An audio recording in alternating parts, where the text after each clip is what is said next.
நமக்கு பிடிச்ச ஒன்றை இழக்கும்போது இல்லை நமக்கு பிடிச்சவங்களை இழக்கிறது ஒரு பெரிய வேதனையை தரும்.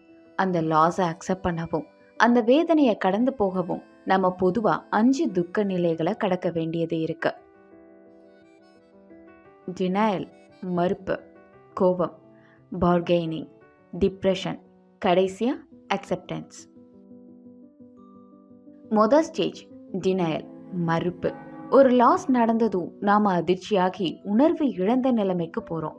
அப்புறம் என்ன நடந்ததோ அதை வெறுமனே அப்படி நடக்கலன்னு மறுக்கிறோம். உண்மையை ஏத்துக்காம மறுக்கிறது நம்மளை எல்லா விதமான நெகட்டிவ் தாட்ஸ்ல இருந்தும் அதோட விளைவுகள்ல இருந்தும் தற்காலிகமா பாதுகாக்குது. இந்த மறுப்பு நம்மளை கொஞ்சமா மூச்சு விட அனுமதிக்குது. அடுத்த ஸ்டேஜ் ஆங்கர், கோபம். இங்க நாம ரொம்ப கோபமாகவும் வெறுப்போடையும் இந்த இழப்புக்கு நம்மளையோ இல்லை மற்றவங்களையோ குறை சொல்றோம். இந்த கோபம் நம்ம வலியில இருந்து கொஞ்சமா பாதுகாக்குது. நாம இந்த வலியில ரொம்ப பாதிக்கப்படுறதுக்கான பாசிபிலிட்டியை கம்மியாக்குது. இந்த சிச்சுவேஷன்ல கண்ட்ரோலா இருக்கிற மாதிரி ஃபீல் ஆகும். மூன்றாவது பார்கெய்னிங், பேரம் பேசுதல். இங்க நம்மளை திரும்பவும் பழைய நிலைமைக்கு கொண்டு வரோம். தினமும் ரியாலிட்டி கூட இந்த இழப்பை பத்தி பேச்சுவார்த்தை நடத்துறோம். நமக்கு நாமே ப்ராமிஸ் பண்ணிக்கிறோம், இல்லைனா வெளி உலகத்துல இதுக்காக பதில் தேடுறோம். எப்படியாவது இந்த லாஸ் நடக்காம இருந்திருக்க கூடாதா அப்படின்னு. இந்த இழப்புல மூழ்கிட்டு இருக்கும்போது அடுத்து டிப்ரெஷன் வருது.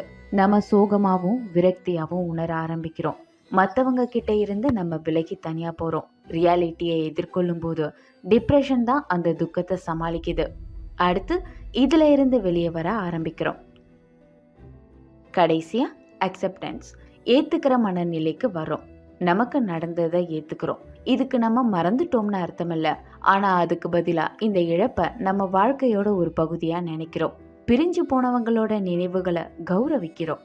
எல்லாத்துக்கும் மேல இதுவும் கடந்து போகும், வாழ்க்கை நகர்கிறது அப்படின்னு வாழ ஆரம்பிக்கிறோம்.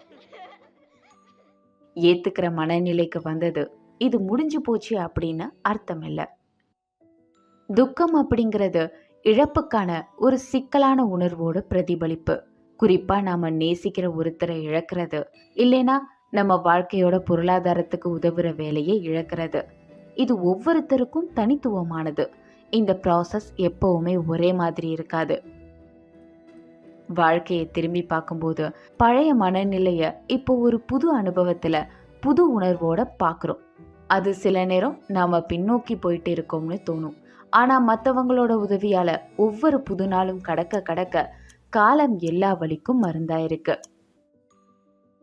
எலிசபெத் கியூப்லர்-ராஸ் அப்படின்ற சைக்காட்ரிஸ்ட் 1960களில் மக்கள் தங்களோட மரண படுக்கையில் இருந்தப்போ அவங்களுக்கு இவர் உதவியா இருந்தப்போ 5 ஸ்டேஜஸை கவனிக்கிறாங்க. அதுக்கப்புறம் அவங்க எழுதினது, நான் வாழ்க்கையில பார்த்த ரொம்ப அழகானவங்க யார்னா தோல்வியை சந்திச்சவங்க, துன்பத்தை சந்திச்சவங்க, போராட்டத்தை சந்திச்சவங்க, இழப்புகளை சந்திச்சவங்க. இவங்க தான் ஆழமான வேதனையில இருந்து வெளியே வர்றதுக்கான வழிகளை கண்டுபிடிச்சவங்க. ஸோ நீங்க என்ன நினைக்கிறீங்க? நீங்க உங்க வாழ்க்கையில ஏதாவது பெரிய லாஸை சந்திச்சிருக்கீங்களா? அப்படி நடந்திருந்தா எப்படி இந்த 5 ஸ்டேஜஸை கடந்து வந்தீங்க?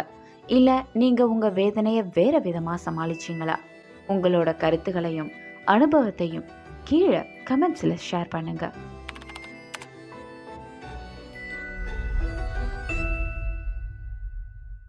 இந்த வீடியோ உங்களுக்கு யூஸ்ஃபுல்லா இருந்தா மற்ற வீடியோவையும் பாருங்க. எங்க கூட யூடியூப்லயும் கீழே இருக்கிற patreon.com ஸ்ப்ரவுட்ஸ்லயும் ஜாயின் பண்ணுங்க. இன்னும் சில இன்ஃபர்மேஷனுக்கும் கிளாஸ் ரூம் எக்ஸசைஸ்க்கும் பேக்ரவுண்ட் இல்லாத வீடியோவுக்கும் sproutschool.com வெப்சைட்டை செக் பண்ணுங்க. இந்த வீடியோ எல்லாமே கிரியேட்டிவ் காமன் லைசன்ஸுக்கு கீழே பப்ளிஷ் பண்ணியிருக்கோம்.